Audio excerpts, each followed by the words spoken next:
Ooh. A gardener's best tool, at least mine is, it's a back scratcher. I had to get me one of these things because I used to just reach back like most normal humans and scratch my back. And then one day I actually almost dislocated my arm. I was scratching and having a good time because that's one of those things I love. I don't know why. I've always liked to have my back scratched. And since you can't just walk up to strangers and ask them to scratch your back without getting arrested, I have to do it myself.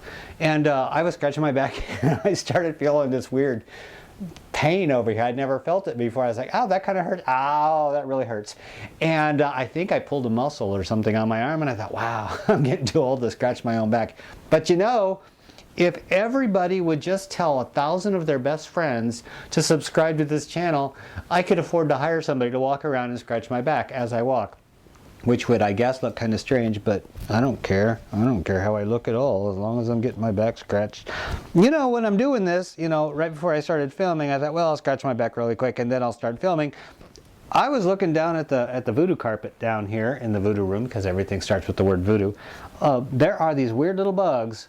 Well, I don't know if they're really would be called bugs, but they're millipedes. And they're some people call them army worms. And oh, I forgot the intro. By the way, welcome to the Voodoo Garden. My name is Ray. I will be your host. But there's these millipedes, and I don't believe millipedes are poisonous. But wow, they're really kind of cool-looking creatures. Let me see if I can get one. And if they are poisonous, you're going to see it happen right here. I'm going to get myself stung by one of these things. I've never picked one up before in my life. But take a look at this. Ooh. See?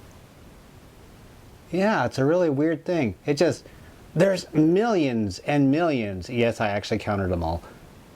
They are everywhere, and they're walking all over the place. Hey, where are you going? Why don't you go in here? There you go. Live free.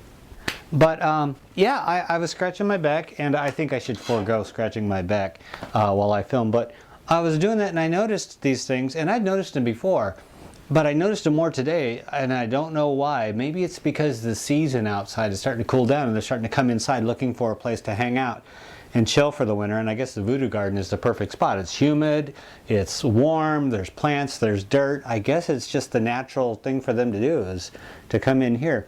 But the crickets don't seem to like it, and the crickets took up residence before the millipedes. So I came in here to water the plants. I turned on the light and I just happened to notice down on the floor there was a cricket eating a dead millipede. Yeah, those crickets, they're just like the white trash of the bug world. They will eat anything. They will eat themselves. And I got a little three-legged one running around here. And I felt so sorry for him, I didn't catch him and feed him to the chickens, because he just kind of hops, but he doesn't really hop. He kind of hops in a half circle because he's got one leg. He's trying to hop forward, but he kind of goes in half circles. So I just let him go. And I don't know what he's doing in here, but he's around here somewhere, and I try not to step on him. I know, it's kind of stupid. I got bugs in here, and I really should probably spray for them, but I don't. Hey, don't do that. I do have some plants to show you today in the Voodoo Garden. This, if I can keep it from falling, this is the dragon fruit. Two people this last week asked me, Ray, why don't you grow dragon fruit? And I thought, don't you watch the programming here? And I've been growing this, that's my sock monkey. I've been growing a dragon fruit for quite a long time, and this is it. I got a little tiny stub of a dragon fruit. I ordered online from a seller on eBay, and I forgot who sold it. But I planted it, it grew up, it grew into like, it looked like a football post, goal post type of thing. And I got tired of growing it because, I don't know, it was just kind of boring, and it just kind of stood there, and it was like a cactus, and I don't like cactus. I'm just not a cactus kind of guy. And big fat honking shirt. I don't like shirts that are huge. I just don't like it. But somebody thought that I was a size extra, extra large and got me this shirt, so I gotta wear it. It says, today is a good day. And I say this on the Praxis 55702 channel. It's my mantra. But this fell off when I was getting ready for filming. Dragon fruits are a cactus, basically, a vining cactus. That's the best way I can describe it. And from my simple understanding, they just vine around and grow up things. People think that they're an actual tree, but they're not. People that grow these professional, they will put a post in the ground and then tie these things to them. So it looks like a tree, but it's not. It's just a vining cactus. Outdoors, they get really fat, beautiful, nice. Indoors, they're a little bit more spindly and a little bit more delicate. I don't know if this thing will ever grow fruit. And I know this one won't because I'm throwing this one away. I have enough dragon fruit. This thing, no matter how much you prune it, it keeps putting out more and more and more. Yeah, you want to take a look at it up close? I don't know if any of you have seen this thing up close, but take a look at this. And it's actually kind of pretty. Yeah, there goes the little millipede. No, he's having a good time. But I took a couple pieces from that goalpost. I chopped it up and I just laid them sideways in here. And here's one of the original ones right there. And it grew all kinds of new shoots from all over the place. Like here's a new shoot, and then here's one. There's a little baby one. Isn't that cute? Little dragonette. And they do have thorns. They're like a tri-sided leaf, you know, 3 sides to it. And they have little thorns. Yep, I found that one out fast enough when I tried to grab this and prune it. I wasn't thinking, and I wasn't wearing gloves. It was a really bad day. I had to pull those little thorns out of me. But they do put out these roots. And that's one of the things that I found fascinating, which made me actually want to keep it. I love the way they did this. They will put out roots as they grow along the ground, and as they grow along the ground, they get stronger and stronger. Here's another one right here that I laid in there. It was about maybe a foot long. Right underneath it. Let's go to the other side. See that? Yep, it put down roots. And once it did, it went nuts. It went bat crazy and started going just bonkers and growing all kinds of new stuff. So if you are growing a dragon fruit, you can bury them deeper, or you can lay a piece sideways, and all of those roots will go to exponentially feed it more and more and more. And the more roots it puts down, the stronger it gets, the faster it grows, the more roots it puts down. It's a wonderful cycle. This one right here is blood banana. I've shown this on many episodes, and it was this huge monster 7-foot tall giant thingamajig. And then we moved, and when I trimmed it off before we moved, so it was a stump. Then it grew a banana tree out of it, and then it grew a pup. A pup is a side shoot that grows out of the roots, and it comes up on the side. Well, I told you I was going to chop the baby out and put it in a new pot. Well, things change, and I decided, you know what? The mother plant doesn't look quite so healthy anymore. Instead of causing trauma to both of them, I'm going to cut the mother out because I don't need 2 banana trees in this small room. So I cut the mother out, tossed it, and the baby is doing so much better.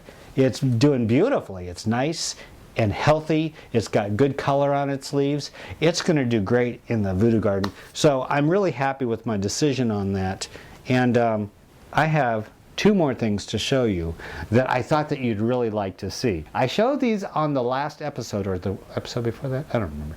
I showed them on one of the episodes, and they were doing some really cool stuff, but there have been some changes, and I think you're going to like this. Take a look at these. This polka dot plant started to flower, and I showed an up-close shot of this, and it was really beautiful, but the flowers are starting to die, and the plant is starting to look like crap. And I was trying to decide what to do with this plant. Should I prune it back? Should I transplant it? And then the plant kind of made up my mind for me. Take a look up close at the base of this. Yep, right at the base, right there. There, and over to the right. It is putting out new growth at the base. Yeah, I've never seen this happen before. And it's fuzzy, it's thick, it's lush. I have no idea what that thing is. Look at that. I guess it's a new plant. I learned something. I never knew a polka dot plant would do this. I will keep you updated on this as it happens, but I don't think I'm going to transplant it because I don't want to jinx this, because when you transplant something, sometimes it goes through a little bit of shock, and I don't want whatever this is down here to die. I want it to survive, and I want to see what happens with it. Son of a gun!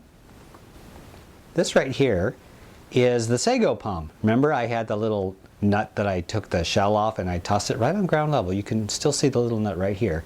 And a few episodes ago, I put the root that went down, and it had the little plant that came up, the little tiny plant nub thingy majigga, and it grew. Look. That is just beautiful. The color on this is striking, and just the idea that this plant has been on this planet 250 million years, virtually unchanged from what I understand, that is amazing. That just astounds me. As a gardener, as someone who appreciates plant life, amazing respect for a plant that can do this. It has seen civilizations come and go. It has seen plants come and go, changes to the earth that we can only imagine in science fiction. This plant has seen, well, it hasn't seen it, but you know what I mean. Don't go mincing everything I say, but you know what I mean. This is a beauty, and I'm just amazingly honored to have this in the voodoo garden.